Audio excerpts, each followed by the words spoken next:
গুরু সেই যে আরেকজন মানুষের নামে, আরেকজন গুরুর নামে কখনো খারাপ কথা বলেন না। কারণ আমরা সবাই জানি যে শ্রীরামকৃষ্ণ তিনি যখন বলে গেছেন যে যত মত তত পথ।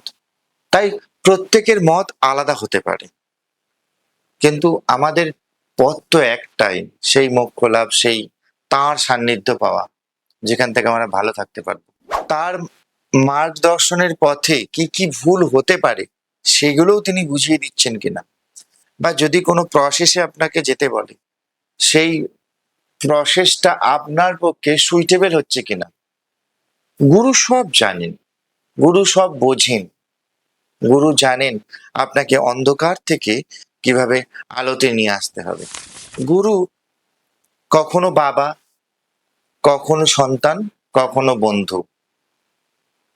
কলিযুগে রসে বসে গুরু বলা হয়, যে যে গুরু নিজে আনন্দ থাকেন, সুখে থাকেন, শান্তিতে থাকেন, সে তার শিষ্যকে, তার সন্তানকে শান্তিতে রাখতে পারবেন, সুখে রাখতে পারবেন।